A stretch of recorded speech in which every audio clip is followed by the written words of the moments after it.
les hommes. Ta solution ne viendra jamais vers des hommes. Si tu regardes aux hommes, tu seras toujours déçu, toujours découragé, toujours déboussolé. Toi, regarde à Dieu.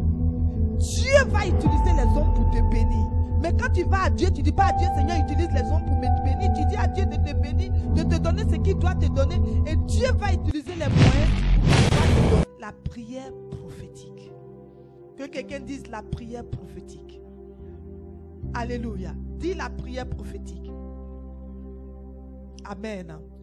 Vous savez, en cette saison où nous prions et cherchons la face de Dieu, nous devons prier correctement.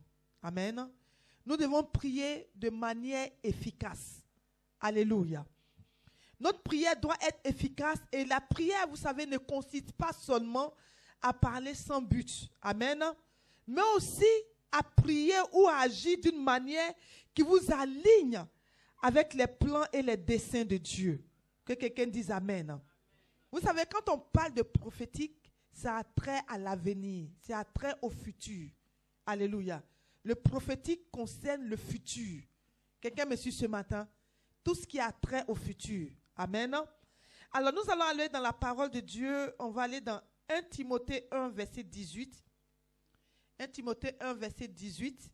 C'est un passage que l'apôtre Paul a écrit à Timothée. Amen. Timothée, c'était un jeune homme, un jeune pasteur. Il lui a écrit cela pour l'encourager sur sa manière de mener sa vie et son ministère. Amen. Alors nous allons aller sur la version d'Abi. Alléluia. Donc Paul rappelle à Timothée les paroles que Dieu lui a adressées dans le passé. Alléluia. Les encouragements antérieurs, les exhortations précédentes, les paroles d'édification qu'il a entendues de la part de Dieu. Alors Paul dit, il dit, je te confie cette ordonnance, mon enfant Timothée, parce que c'était son fils spirituel, selon les prophéties qui ont été précédemment faites à ton sujet, afin que par elles, tu combattes le bon combat. Amen. Que tu combattes le bon combat. En d'autres termes, notre combat spirituel doit être mené de manière prophétique. Quelqu'un me suit ce matin? Ça doit être en accord avec la volonté de Dieu pour nos vies. Alléluia. Il dit pour que tu combattes le bon combat. Il dit les prophéties qui ont été précédemment faites à ton sujet. Afin que par elles, c'est-à-dire que par ces prophéties, par ces paroles qui t'ont été données, tu puisses combattre le bon combat. Non, tu ne combats pas comme ça. Tu combats en fonction des paroles qui ont été données sur ta vie. Quelqu'un me suit ce matin. Donc si Dieu dit que cette année, c'est ton année de mariage, c'est un exemple que je donne, tu dois prier en fonction. Non, ça veut dire que si tu ne vois pas le mariage, il y a un problème. Non, tu dois faire ton combat spirituel en fonction de ça. Pour dire, Seigneur, tu m'as dit que cette année, c'est mon année de mariage. Donc, dans le nom de Jésus, j'annule et je détruis toute attaque contre mon mariage. Tout ce qui veut empêcher mon mariage de se manifester. Quelqu'un me suit ce matin? Priez en accord avec les paroles qui ont été dites. Par exemple, Dieu dit, il n'y a pas de stérile dans sa maison. Sa parole le dit. Alléluia. Et toi, tu as envie de faire un enfant. Quelqu'un me suit ce matin? Donc, ton combat doit être en fonction de ce que Dieu a dit. Seigneur, tu as dit dans ta parole qu'il n'y a pas de stérile dans ta maison. Donc, tout ce qui est stérilité dans ma vie soit brisé. Libérez-moi. Quelqu'un me suit ce matin? Seigneur, tu as dit, Jésus envoya sa parole pour guérir les malades et les infimes, pour guérir les maladies et les infirmités.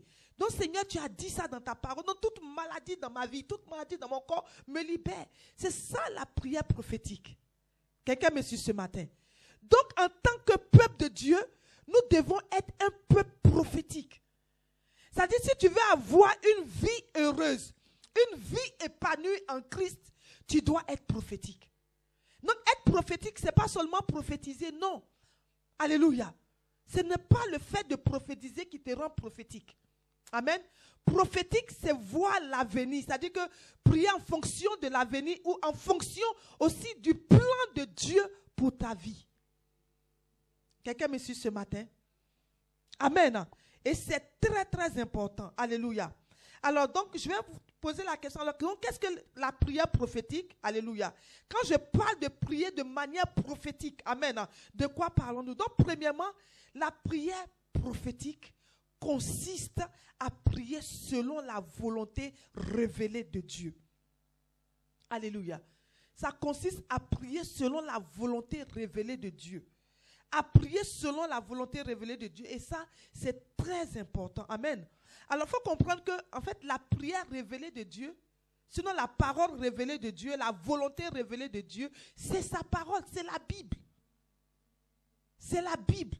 Donc, tout ce qui est écrit dans la Bible te concerne. C'est une parole pour toi. Quelqu'un me suit? Donc, c'est pour cela qu'en tant qu'enfant de Dieu, nous devons être des étudiants de la parole de Dieu. C'est très important parce que si tu ne sais pas ce qui est écrit dans la Bible, tu vas passer à côté de tes bénédictions. Tu vas passer à côté de la volonté de Dieu pour toi. Tu vas passer à côté de ce que Dieu veut pour ta vie. Amen. C'est pour cela, même si tu ne sais pas lire, il y a des Bibles qu'on peut écouter. Il faut écouter. Il y a des Bibles audio. Prends-toi des Bibles audio. Amen. C'est gratuit en ligne. Tu prends le app. Et puis tu écoutes si tu n'aimes pas lire, par exemple. Alléluia. Donc ça va faire qu'à chaque fois tu seras en train d'écouter, tu écoutes et ça va rester en toi.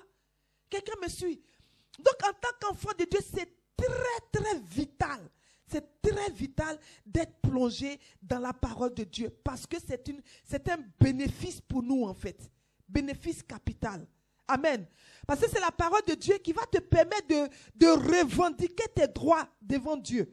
De revendiquer tes droits devant le Seigneur. Quelqu'un me suit ce matin. Amen. Alléluia. Donc, ce n'est pas seulement quand quelqu'un va venir te dire que non, ainsi parle le Seigneur me dit de te dire, ou même le Seigneur me dit de te dire, alléluia. Ce n'est pas tous ceux qui disent que le Seigneur dit de dire qui vient de Dieu. Quelqu'un me suit ce matin. C'est pour cela qu'il faut éprouver les prophéties à la lumière de la parole de Dieu. Alléluia. À la lumière de la parole de Dieu. C'est en cela que tu verras si ça vient de Dieu ou ça ne vient pas de Dieu. Amen.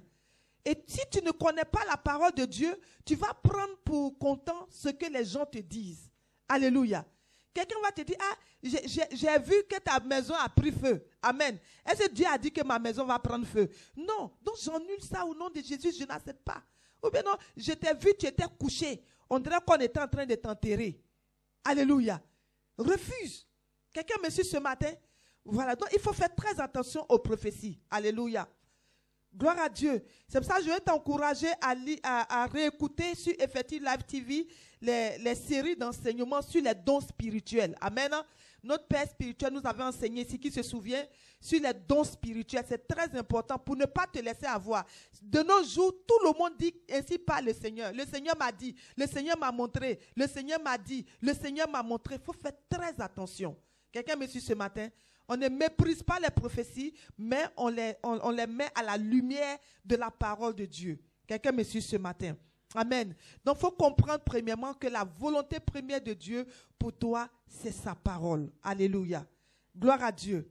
La volonté de Dieu peut également être aussi une conviction intérieure. Amen. Tu sens à l'intérieur de toi. Alléluia. Je pense que Esdras avait eu une conviction intérieure. Une conviction. Amen. Tu sens que Dieu est en train de te dire que tu dois faire telle chose, ou bien tu dois faire tel business, ou bien tu dois faire ça. Tu sens ça en toi et c'est très fort. Une conviction très forte. Alléluia. Prie par rapport à ça. Quelqu'un me suit ce matin. Prie par rapport à ça. Ou bien tu es là, tu as l'impression, tu sens comme s'il y a un danger qui va arriver à ta maison, ou bien à ta vie, ou bien à ta famille. Tu vois, le Seigneur est en train de te prévenir de quelque chose certainement. Donc, prie par rapport à ça. Annule ça. Prie. Alléluia. Parce que le Seigneur aussi parle beaucoup par conviction intérieure. Tu sens ça très très fort en toi. Il faut prier par rapport à ça. Il ne faut pas laisser passer.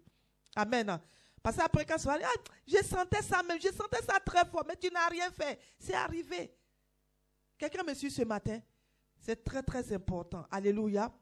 Et également, comme je l'ai dit, ça peut aussi être aussi une prophétie qu'on t'a donnée. Mais comme je l'ai dit, la prophétie, il faut la mettre à la lumière de la parole de Dieu pour savoir si c'est vraiment Dieu qui a parlé. Alléluia. Et deuxièmement, la prière prophétique consiste aussi à demander à Dieu des choses dans la bonne saison. Dans la bonne saison. Amen. À demander des choses à Dieu dans la bonne saison. Alléluia. Parce qu'il faut comprendre qu'il y a des choses que Dieu a fixées pour une saison. Amen. Il y a des choses que Dieu a fixées pour une saison. Par exemple, pour les femmes, tu vois, quand tu es dans une saison de mariage, tu as l'impression que tout le monde, tous les hommes te disent bonjour. Tu as l'impression, tu vois. Donc, des fois, la saison, mais c'est comme par exemple quand les mangues sont mûres, tu vois, les fruits sont mûrs. On sent que c'est la saison. Tu vois ça partout sur le marché, tu sens que la saison est en train d'être là. Et il y a des saisons comme ça. Donc, tu sens que, tu vois, tout le monde voilà, ou bien, quand tu es dans une saison de gloire, tout le monde t'apprécie. Ah, mais tu as bonne mine, ah, mais tu brilles. Ah, mais, tu vois, tu as l'impression, tu sens que tu es dans une saison de gloire. Quelqu'un me suit ce matin. Donc, quand c'est comme ça, tu pries par rapport à cette saison pour dire, Seigneur, ce que tu as prévu, que ta gloire se manifeste dans ma vie. Tu vois? Ou bien, par exemple, tu n'es pas marié, comme je l'ai dit, et tout le monde te dit bonjour. Les hommes, ceux qui t'avaient oublié, ah, mais on dit quoi? Ah, mais j'ai vu ta photo. Mais tout le monde t'apprécie. En ce moment précis, commence à prier pour le mariage.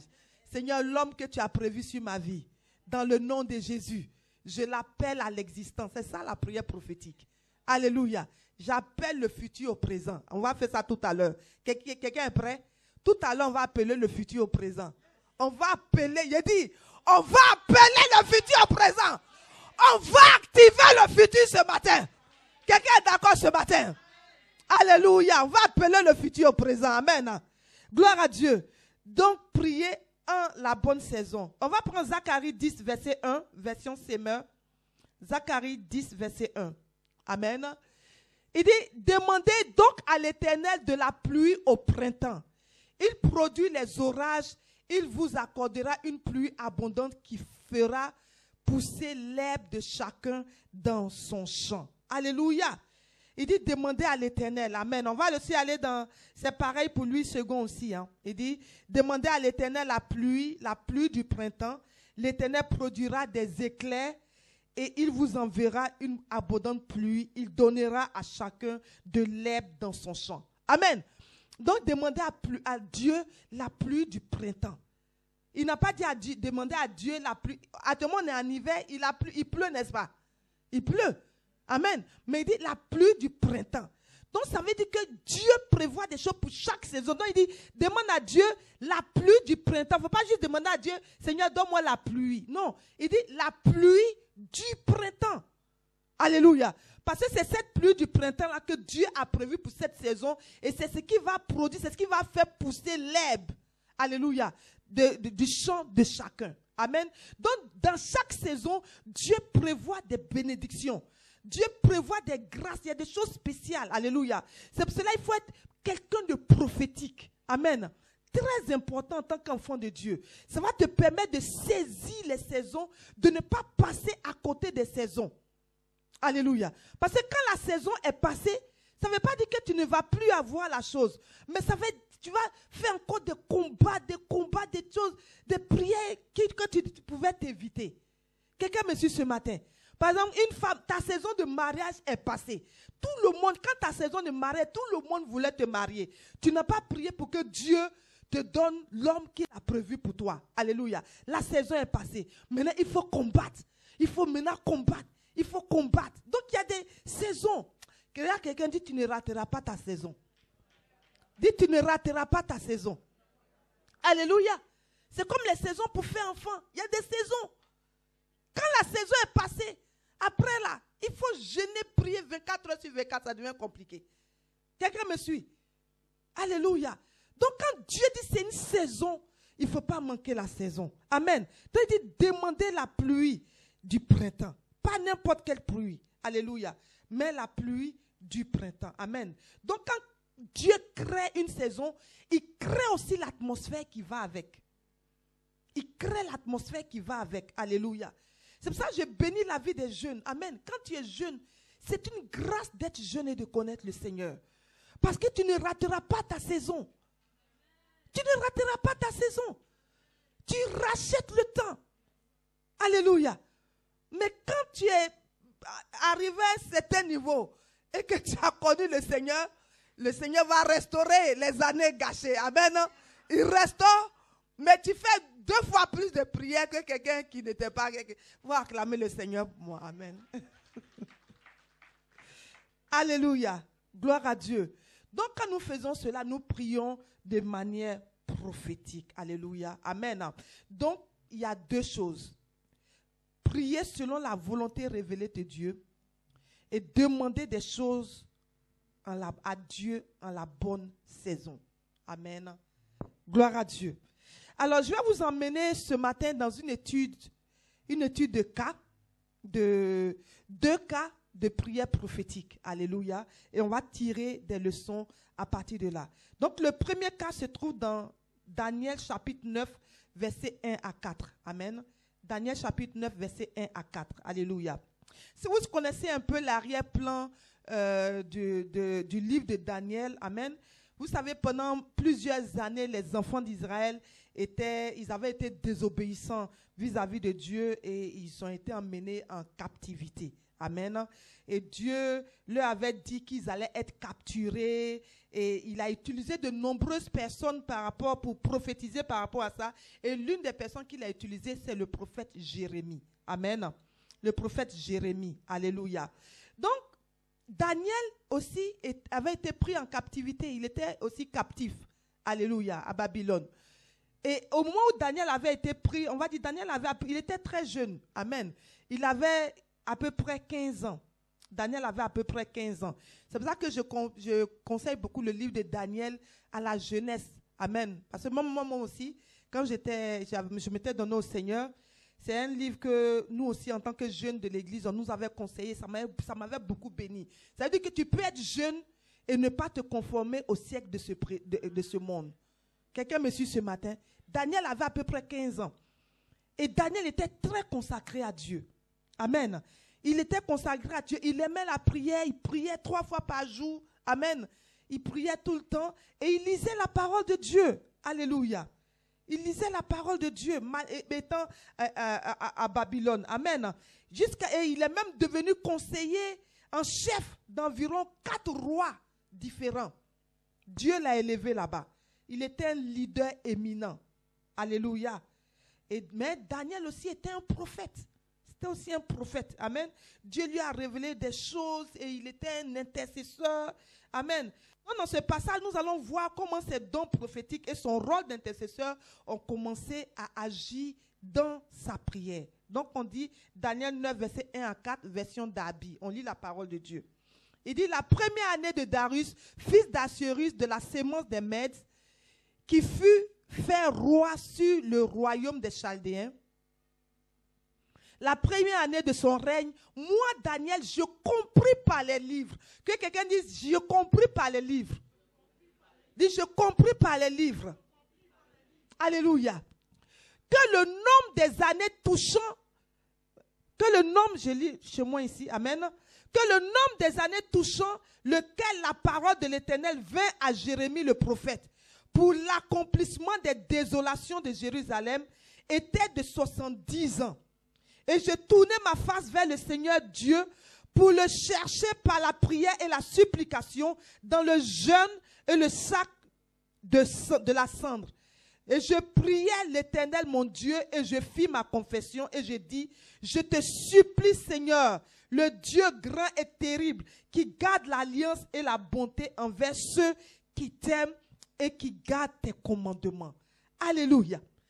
Daniel dit ici qu'il avait des informations. Amen.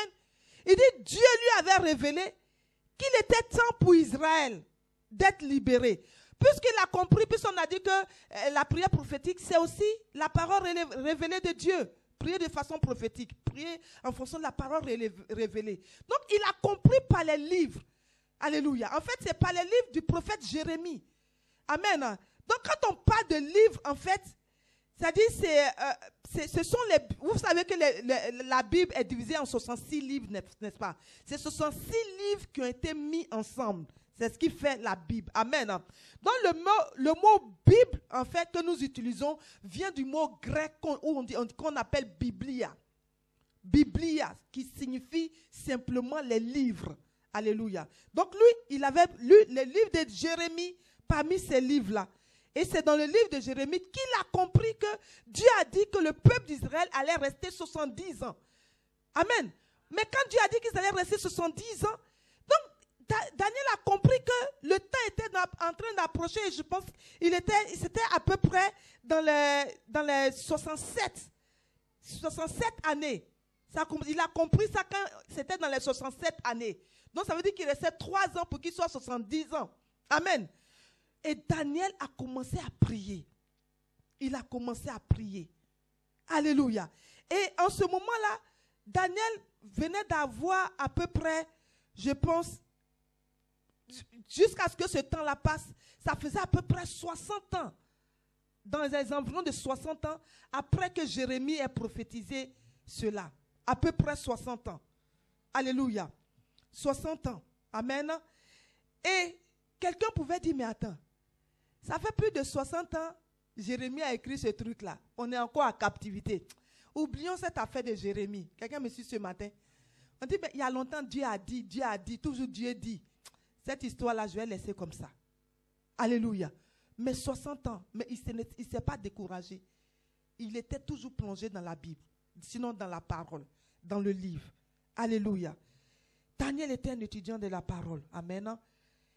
Donc, pour que tu puisses prier de façon prophétique, tu dois être un étudiant de la parole. Il dit, j'ai compris par les livres. Alléluia. Et vous allez aller avec moi dans Jérémie 25, verset 11 à 12. Jérémie 25, verset 11 à 12. Il dit, tout ce pays deviendra une ruine, un désert, et ces nations seront asservies au roi de Babylone pendant 70 ans. Voici ce que Dieu a dit. Mais lorsque ces 70 ans seront accomplis, je châtirai le roi de Babylone de cette nation, dit l'Éternel, à cause de leurs iniquités. Je punirai le pays des Chaldéens et j'en ferai des ruines éternelles. Alléluia. Et il s'est mis à prier. Il s'est mis à prier. Mais qu'est-ce qui avait amené le peuple d'Israël en captivité? C'était leur péché, leur désobéissance. Donc quand Daniel a commencé à prier, il a commencé à demander pardon à Dieu à cause du péché qui les a emmenés là-bas. Donc quand tu dois prier de façon prophétique, c'est un secret que je te donne, prie en fonction de ce qui a fait le problème. Quelqu'un me suit ce matin. Donc il a commencé à demander pardon à Dieu pour les péchés. Quand tu lis la suite de Daniel 9 que nous avons lu tout à l'heure, il a commencé à demander pardon à Dieu. Alléluia. Amen. On va aller au chapitre 30 de Jérémie, verset 18. Il dit, ainsi parle l'Éternel. Voici ce que Dieu dit. Il dit, voici, je ramène les captifs des tentes de Jacob. J'ai compassion de ses demeures. La ville sera rebâtie sur ses ruines. Le palais sera rétabli comme il était. Alléluia. Donc Dieu dit, après les 70 ans, voilà comment il allait les restaurer. Amen. Gloire à Dieu. Et donc, comme je le disais, Daniel avait environ 15 ans à l'époque, quand il a été emmené en captivité. Amen. Et 67 ans sont passés après. Donc, 67 plus 15. Quand on fait le calcul, Daniel avait combien maintenant? 82. Alléluia, on va dire environ 82, 83 ans, quand Daniel a compris que le temps était arrivé pour que le peuple d'Israël puisse sortir. Vous vous imaginez pendant 67 ans. Amen. Il aurait pu se décourager. Gloire à Dieu. Mais il a prié, il a prié, il a prié, il a prié. Amen. Donc, en deuxième lieu, il faut comprendre que Daniel a été capable de relier la parole de Dieu à sa situation. Il a compris parce que quand tu pries de manière prophétique, il faut relier la situation à ta vie en fait. Il ne faut pas juste prier dans le vide, mais relie ça à ta situation. Alléluia. Il faut faire le lien entre la parole de Dieu et ta situation. Ce que Dieu a dit, il faut discerner ça par rapport à ton époque, par rapport à ta situation. Gloire à Dieu. Amen. Et la troisième des choses que Daniel a faites, c'est que Daniel a tourné son visage vers Dieu. C'est-à-dire Daniel a commencé à prier. Amen. Donc si tu veux prier de façon prophétique, il ne faut pas tourner ton visage vers les hommes. Ta solution ne viendra jamais vers des hommes. Quelqu'un me suit ce matin. Si tu regardes aux hommes, tu seras toujours déçu, toujours découragé, toujours déboussolé. Toi, regarde à Dieu. Dieu va utiliser les hommes pour te bénir. Mais quand tu vas à Dieu, tu ne dis pas à Dieu, Seigneur, utilise les hommes pour me bénir. Tu dis à Dieu de te bénir, de te donner ce qu'il doit te donner. Et Dieu va utiliser les moyens pour pouvoir te donner. Mais tu ne vas pas vers les hommes pour dire, hey, voilà mon problème, il faut me bénir. Tu es ma seule solution. Tu seras très, très déçu. Quelqu'un me suit ce matin. Alléluia. Regarde quelqu'un, dit, ta solution te vient de Dieu. Amen. Donc, de la même manière que Dieu utilise les hommes pour te bénir, Satan aussi utilise les hommes pour te détruire. Quelqu'un me suit? Amen. Donc, toi, tu pries, Dieu va utiliser quelqu'un pour te bénir, va utiliser toute situation. Et je déclare que Dieu te bénit au nom de Jésus. Alléluia. Daniel avait une grande influence politique. Amen. Il avait une très, très grande influence puisqu'il était les conseillers des rois, il était auprès des rois. Il avait une très, très grande influence. Gloire à Dieu. Mais il n'a pas utilisé son rôle influent. Non, non, non. Il a regardé à Dieu. Il s'est tourné vers le Seigneur. Alléluia. Gloire à Dieu. Et la quatrième des choses que Daniel a faites, c'est qu'il a prié en accord avec la parole de Dieu. Il a dit à Dieu, voilà, tu as dit dans ta parole qu'après 70 ans, Israël va sortir de la captivité. Là, on est à 67 ans. On est en train d'approcher. Donc, Dieu, fais ton travail dans ma vie. Bien-aimé, Dieu veut te bénir. Il t'a déjà béni. La Bible nous dit qu'il nous a bénis de toutes sortes de bénédictions dans les lieux célestes. Donc, ce que Dieu a prévu sur ta vie, Dieu a déjà tout fait. Tu vois, on pleure pour rien. Dieu nous a tout donné déjà. Donc quand tu te positionnes bien en lui, bien aimé, tu vas voir ta vie sera transformée en gloire. Et Dieu est puissant. Dieu est réel. Et il n'y a aucune force qui peut contester la parole de Dieu. Non. L'ennemi ne peut pas t'empêcher de vivre ta véritable vie que Dieu a prévue pour toi. La seule personne qui peut empêcher, c'est toi-même. Amen. Parce que si tu comprends ces principes, que tu les mets en pratique, tu vas voir comment Dieu va transformer ta vie. Quelqu'un me suit ce matin. Et Dieu veut transformer ta vie. Alléluia. C'est pour ça que notre Seigneur nous a dit dans Luc 11, verset 2, Jésus dit, quand ses disciples lui ont demandé de leur apprendre comment prier, il dit, quand vous priez, dites, Père, que ton nom soit sanctifié, que ton règne vienne. C'est-à-dire que ton règne vienne sur la terre, que ton règne vienne dans ma vie. Amen. Ce que tu as dit de moi au ciel, Seigneur, fais-le ici. Fais-le ici. Alléluia. Fais-le ici. Que ta volonté soit faite. Alléluia. Bien-aimé, quelqu'un pourrait dire, mais si Dieu a dit, il va le faire. Non. Depuis le jardin d'Éden, amen, Dieu a donné la domination de la terre à l'homme. Alléluia. Regarde, on va lire Psaume 115, verset 16. Psaume 115, verset 16. La Bible dit, les cieux sont les cieux de l'Éternel. Mais il a donné la terre au Fils de l'homme. Donc, Dieu nous a donné la terre. Cette terre-là, Dieu nous l'a donnée. Donc, dès l'instant où Dieu nous a donné la terre, ça veut dire que pour que nous puissions, pour que Dieu puisse venir interagir sur les affaires terrestres, c'est à nous de prier, de dire, Seigneur, nous te permettons de venir faire ce que tu as prévu faire. Ou bien faire telle chose. C'est pour ça qu'il y a la prière. C'est ça le rôle de la prière. Dis à Dieu de venir faire ce qu'il a dit de faire. Donc, si tu ne pries pas, la volonté de Dieu pour ta vie ne pourra pas s'accomplir. Malgré l'amour que Dieu a pour toi. Amen. Je vous ai déjà dit de chasser les démons. Je vous ai donné l'autorité. Je vous ai tout donné. Donc ce n'est pas à moi de le faire. C'est à toi de le faire. Quelqu'un me suit ce matin. Parce que Dieu a tout fait pour nous. Et c'est ce qui fait qu'on est frustré. On dit, mais Dieu voit ma situation. Dieu voit comment les gens me parlent mal. Dieu voit comment les gens me maltraitent. Dieu voit comment ma situation est. Dieu voit ça, Dieu voit ça, mais Dieu n'agit pas. Il n'agit pas, c'est pas parce qu'il n'a pas. Il t'a tout donné. À toi de prendre l'autorité et de dire dans le nom de Jésus, Dieu m'a dit, alors je proclame ça sur ma vie, je déclare ça sur ma vie, ainsi de suite. Satan libère ma vie, et tant. Et puis, c'est comme ça. Est-ce que tu comprends ce principe ce matin? Et tu vas voir que si tu appliques ce principe, tu seras un chrétien victorieux. Alléluia. Satan va te faire croire que Dieu est loin, Dieu est méchant. Ah Dieu est méchant. Il voit ce que tu vis, mais il ne réagit pas. Il t'a tout donné. Il a tout fait pour toi. À la croix, il a dit, tout est accompli. Il a tout fait. Et le voile a été déchiré. Tout est fait. À toi maintenant de te lever et de prendre autorité, d'arracher tes bénédictions, arracher ce que Satan t'a volé, arracher ta gloire, arracher ton étoile, arracher ta santé, arracher, my God. Alléluia. Il vous a donné l'autorité de marcher sur les serpents, les scorpions. En fait, c'est juste des... Quand il parle de serpents et scorpions, là, ça, c'est les démons. C'est les démons. Ce n'est pas juste scorpion qu'on voit là. Quelqu'un me suit ce matin. Il t'a donné l'autorité.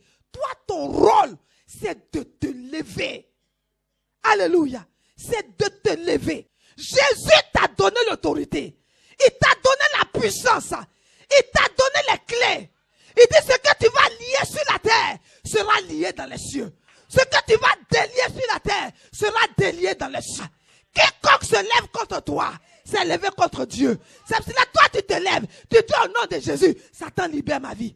Libère ma maison. Libère mon atmosphère. Libère ma gloire. Libère mon mariage. Libère mes études. Libère ci. Libère ça. Au nom puissant de Jésus. Bien-aimé, il faut arrêter de pleurer. Regarde quelqu'un dit arrête de pleurer. Arrête de pleurer. Il ne faut pas être défaitiste. Jésus t'a tout donné. À chaque fois que tu pleures, parce que Satan t'a giflé ici, tu pleures, tu es en train de dire à Jésus, tu n'as rien fait à la croix.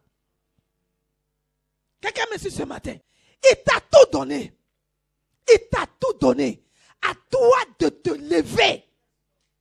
Lève-toi et prends autorité. Lève-toi et possède. Ce n'est pas Dieu qui va venir faire pour toi. Il l'a déjà fait. Il t'a déjà dit. Alléluia. Ce que Dieu a dit dans la Bible, c'est encore valable aujourd'hui pour nous.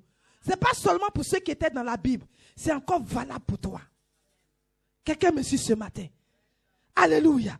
C'est pour cela qu'il faut qu'on arrête de pleurer. Alléluia.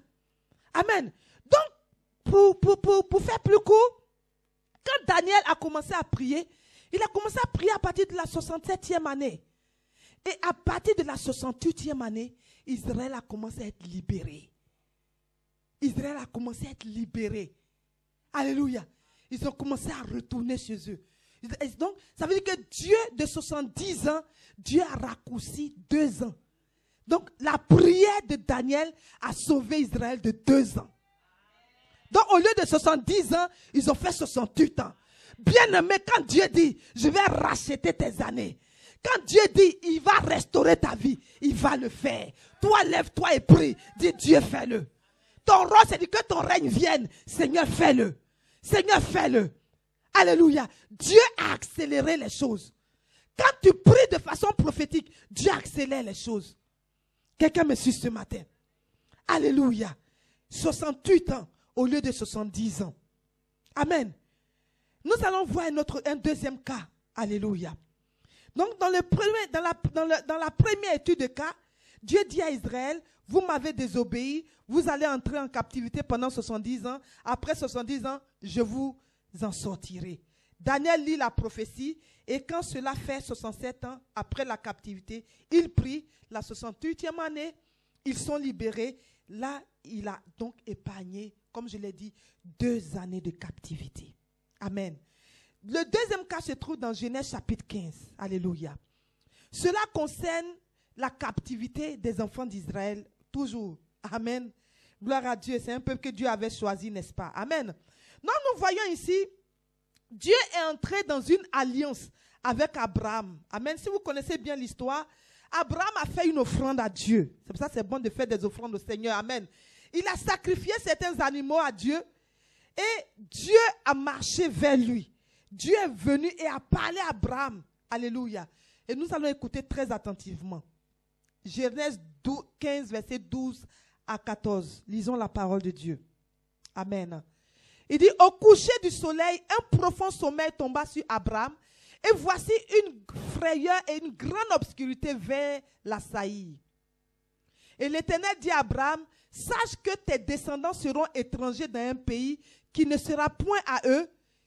Ils y seront asservis et on les opprimera pendant 400 ans. Que quelqu'un dise 400 ans. Amen. Mais je jugerai la nation à laquelle ils seront asservis et ils sortiront ensuite avec de grandes richesses. Alléluia. Donc Dieu dit à Abraham que, et en ce moment-là, vous avez vu que son nom n'a pas encore changé même. Hein? Amen. En ce moment-là, il n'y a pas encore Isaac. Il n'y a pas encore Jacob. Il n'y a pas encore les 12 tribus d'Israël. Il n'y a rien du tout. Abraham, il était seul. Il n'avait que Sarah. Il était seul. Il n'y avait pas d'enfant, rien du tout. Mais Dieu lui dit, c'est ça le prophétique. Dieu lui dit que ta descendance, ta nation, tes descendants, ils seront asservis pendant 400 ans. Alléluia. Dans une nation, quelque part. Et quand ils seront là-bas, ils vont bien les maltraiter et tout. Mais après, je vais les faire sortir de là. Amen. Après 400 ans, je vais les faire sortir de là avec de grandes richesses. Alléluia. Et nous lisons verset 18 de Genèse 15, verset 18. On dit, en ce jour-là, l'Éternel fit alliance avec Abraham et dit, je donne ce pays à ta postérité, depuis le fleuve d'Égypte jusqu'au grand fleuve, au fleuve d'Euphrate. Alléluia. Donc Dieu fait une alliance avec Abraham. Amen. Et la déclaration de Dieu est catégorique. Alléluia. Dieu dit, c'est ainsi que j'ai planifié la formation de ton peuple. La formation de tes descendants. Amen. Donc, bien aimé, il y a des choses que Dieu planifie dans nos vies. Il y a des saisons. Il faut savoir que la saison que tu vis, ce n'est pas la même saison qui va rester tout le temps. Il y a des saisons. Mais quand cette saison arrive, c'est vrai que tu vas prier pour telle situation, prier pour ça, prier pour ça. Ça peut ne pas fonctionner parce que Dieu a marqué une saison. Mais tu ne dois pas baisser les bras. Il faut savoir qu'il y aura une saison d'abondance. Et je crois que c'est ta saison d'abondance qui est arrivée. Amen. Gloire à Dieu. Regardez par exemple, vous voyez notre Seigneur Jésus dans Matthieu 3, verset 17. Quand il est sorti de l'eau, qu'est-ce qui s'est passé? On dit, voici une voix fit entendre des cieux ces paroles. Celui-ci est mon fils bien-aimé en qui j'ai mis toute mon affection. Amen. Donc voici notre Seigneur. Après son baptême, à peine il sort de l'eau, il n'a rien demandé à quelqu'un. Mais Dieu dit du ciel, des cieux là-bas, voici mon fils bien-aimé. Mais qu'est-ce qui s'est passé après ça? Après ça, on dit, l'Esprit l'a conduit. Dans Matthieu 4, verset 1, on dit, l'Esprit l'a conduit dans le désert. Ce n'est pas quelqu'un d'autre. Donc Dieu peut te conduire quelque part. Quelqu'un me dit ce matin, Dieu peut te conduire dans une situation, mais ce n'est pas la fin du monde. Dieu sera toujours avec toi. Il ne va pas envoyer des situations devant toi au-delà de tes forces. Non. Alléluia. On dit alors Jésus fut emmené par l'Esprit dans le désert pour être tenté par le diable. Jésus a été emmené. Amen. Ce n'est pas n'importe qui l'a emmené, c'est le Saint-Esprit qui l'a emmené. Alléluia. Dans le désert pour être tenté par le diable. Donc quand tu parles, Dieu m'aime pas, Dieu m'aime. Dieu t'aime. Regarde quelqu'un dit Dieu t'aime. Dieu t'aime. Alléluia. Dieu t'aime. Amen. Et nous voyons, quand Jésus a fini d'être tenté, il était là-bas, le diable l'a tenté. Amen. Il n'a pas succombé au diable. Alléluia. Et la Bible nous dit, dans Luc 4, verset 13 à 14, on dit, après l'avoir tenté de toutes ses manières, amen, le diable a tenté surtout. Donc, après l'avoir tenté de toutes ses manières, le diable s'éloigna de lui jusqu'à un moment favorable. Parce que lui, il rôde, il cherche toujours un moment favorable. Amen. Verset 14 dit, Jésus, revêtu de la puissance de l'Esprit, retourna en Galilée et sa renommée se répandit dans tout le pays d'alentour. N'est-ce pas glorieux? Amen. Après la tentation, voilà la victoire. Et Dieu dit aux enfants d'Israël, après les 400 ans, ils vont sortir de là avec beaucoup d'abondance. Amen. Mais regarde, quand nous lisons Exode 12, versets 40 à 41, il y a quelque chose de très intéressant ici.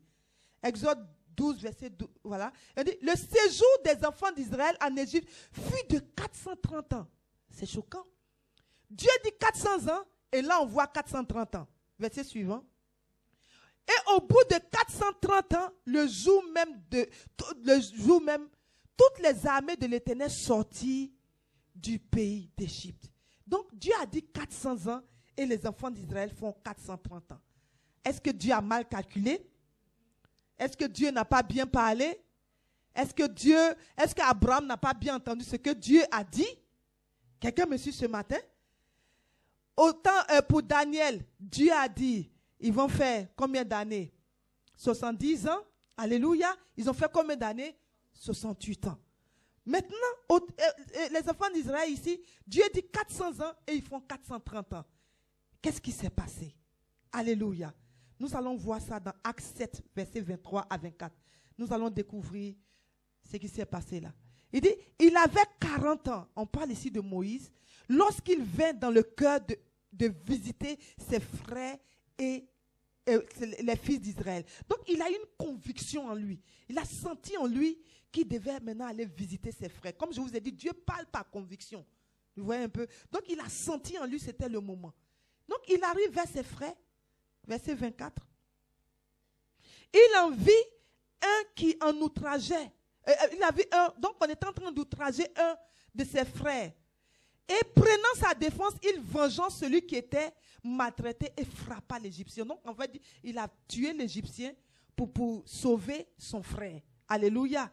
Mais quand il est revenu après, amen, donc lui, c'était une façon pour lui de commencer à défendre le peuple d'Israël et de pouvoir les sauver, gloire à Dieu, et les délivrer. Mais qu'est-ce qui s'est passé? Quand il est revenu après, le lendemain, les deux frères se faisaient des histoires eux. Donc il a essayé de dire, mais mes frères, ne faites pas d'histoire, vous êtes des frères. Et on dit, mais toi, qui es-tu? Qui es-tu? Toi qui as tué l'Égyptien hier. Donc du coup, qu'est-ce qui s'est passé? Il a eu peur. Et il a fui parce qu'il s'est dit, bon, la nouvelle va se répandre et Pharaon va le tuer, des choses vont se passer. Donc il a fui, il est parti. Et en ce moment-là, la Bible nous dit quoi ici? On dit, il avait 40 ans, c'est ça? Il avait 40 ans en ce moment-là. Donc il est parti. Et quand il est allé, c'est 40 ans après qu'il est revenu. Donc il avait quoi? Il est revenu quand il avait 80 ans. Alléluia. Bien-aimé, des fois Dieu envoie ta bénédiction. Comme je l'ai dit, sous forme des hommes, Dieu envoie ta bénédiction. Dieu a envoyé Moïse. Ils n'ont pas reconnu Moïse. Ils l'ont repoussé. Donc il y a des bénédictions, il y a des connexions divines que Dieu t'envoie. Mais ton comportement fait que ça les rejette. Alléluia. Ta maldisposition fait que ça les rejette. Quelqu'un me suit ce matin. Dieu envoie les hommes devant toi. Ça ne va pas forcément être comme toi tu veux. Mais il faut écouter la voix de Dieu. C'est très important. Ce n'est pas tout qui va venir brillant et tout ça. Non. Alléluia. Ce n'est pas tout. Des fois, même Dieu envoie même ton mari ou bien ton épouse. Tu te dis, non, ça, ce n'est pas mon genre. Non, ça, ce n'est pas mon genre. Tu es en train de chasser la personne que Dieu t'envoie. Parce que tu regardes au physique. Quelqu'un me suit ce matin. Est-ce qu'on peut acclamer le Seigneur? Alléluia. Donc, du coup, ça les a retardés. Je pense que Moïse, ça s'est passé vers la 390e année, au moment où il s'est présenté aux enfants d'Israël. Alléluia. Mais comme ils ne l'ont pas reconnu, il est parti. Donc, il a fait 40 ans là-bas. Donc, le temps qu'il revienne, ça faisait 430. Donc, 390 plus 40, ça fait combien? 430. Alléluia. Donc, souvent, nos comportements bloquent la bénédiction de Dieu pour nos vies, nos délivrances. Quelqu'un me suit ce matin. Alléluia. On va prendre Luc 19, verset 41 à 44. Il dit, comme il approchait de la ville, Jésus, en la voyant, pleura sur elle. Alléluia. Et dit, et si toi aussi, au moins, en ce jour qui t'est donné, tu connaissais les choses qui appartiennent à ta paix, mais maintenant, elles sont cachées à tes yeux. Il viendra sur toi des jours où tes ennemis t'environneront, de tranchées t'enfermeront et te serreront de toutes parts. Ils te détruiront, toi et tes enfants au milieu de toi. Et ils ne laisseront pas en toi pierre sur pierre parce que tu n'as pas connu le temps où tu as été visité. Tu n'as pas connu le temps où tu as été visité. Alléluia. Dieu dit ici, Jésus nous dit ici, que les enfants d'Israël, sinon Jérusalem, n'a pas reconnu la visitation de Dieu. Et il y a des moments où tu n'as pas reconnu la visitation, bien-aimée. Et tu as l'impression que ta captivité dure. Oh, il y a longtemps, Dieu a envoyé ta visitation. Quelqu'un me suit ce matin. Ou bien Dieu t'a donné de faire un bon business. Et il envoie les bons clients devant toi. Mais comme tu n'as pas reconnu la visitation, tu commences à... C'est-à-dire qu'à l'autre, tu dis, non, ça fait 200 pounds. L'autre, tu dis, ça fait 50 pounds. Ils vont se dire, celui à qui tu as fait 200 pounds, comme c'est un bon client, tu vois qu'il a l'argent. Donne-lui son prix que tu donnes là. Ce n'est pas le bon prix, le même prix que tu donnes à l'autre. Donc lui, il va apprendre que tu n'as pas donné le bon prix. Il va dire, mais tu n'es pas honnête. Il ne va plus venir chez toi. Quelqu'un me dit ce matin, oh, peut-être ça allait être ton bon client ou ta bonne cliente. Quelqu'un me suit ce matin. Bien-aimé, il est important de reconnaître la visitation de Dieu. Alléluia. Il est important. Alors, ma pensée conclusive ce matin, c'est que reconnaître les saisons de visitation de Dieu nous permet de prier de manière prophétique et de nous aligner sur les desseins de Dieu. Deuxièmement, reconnaître les saisons de visitation de Dieu nous permet de prier de manière prophétique et de nous aligner sur les desseins de Dieu. Alléluia. Donc, bien-aimé, en tant que peuple de Dieu, Dieu a fait de son peuple un peuple prophétique. Tu es un peuple prophétique. Alléluia. C'est pour cela, l'année n'a pas encore commencé, mais toi, tu commences déjà à prier pour l'année. C'est ça, être prophétique. Tu pries déjà pour le futur. Quand notre Seigneur Jésus, sa venue a été prophétisée, mais Dieu a mis des gens à parler. La prophétesse Anne, elle priait pour la venue de Jésus. Alléluia. Tu pries. C'est pour cela que je commande les mamans, priez pour vos enfants. Même si ton enfant est encore bébé, prie pour son futur mariage. Tu es en train de sauver une vie comme ça. Prie pour les enfants qu'il aura demain ou qu'elle aura demain. Tu n'as pas encore d'enfants, prie déjà pour les enfants que Dieu va te donner. Donc quand on prie, si on dit au nom de Jésus, mes enfants, même si tu n'as pas encore, prie. C'est des prières que tu es en train de s'aimer. C'est ça, être prophétique. Quelqu'un me suit ce matin. On ne prie pas quand la situation est là, mais on prie avant que la situation n'arrive. De sorte que quand ça arrive, le terrain est préparé. Quelqu'un me suit ce matin. Prophétiquement, le terrain avait été préparé. Donc tu es là, les choses sont obligées d'aller bien. Parce que quelque chose a déjà été fait prophétiquement. Quelqu'un me suit ce matin. Donc en tant que peuple de Dieu, tu dois être prophétique. Tu n'es pas encore marié, commence à prier pour ton futur mariage. Commence à déclarer que ton futur mari là, il est obligé de t'aimer. Il est obligé de te considérer. Parce que Dieu a dit l'homme aime et sa femme comme Christ a aimé l'église. Donc mon futur mari, tu es obligé de m'aimer. Tu n'as pas le choix. Entre-temps, tu n'es pas encore marié. Quelqu'un me suit ce matin. Ou mais femme, pour un homme, tu pries déjà pour que ta femme soit une femme soumise. Parce que la Bible dit que la femme doit respecter son mari. Donc ma future femme, tu es obligé, tu n'as pas le choix. D'où que tu sois, entends la voix de l'esprit. C'est ça, être prophétique. La Bible nous dit dans Romains 4, il dit, Dieu appelle les choses qui ne sont point comme si elles étaient. Il appelle les choses, toutes choses dans la nature, toutes choses en temps. Toutes choses en temps. Même ton argent en temps. Ton compte bancaire est vide, prophétise sur ton compte bancaire. Quelqu'un me suit ce matin. Tout en temps. C'est ça être prophétique. Alléluia. C'est ça être prophétique.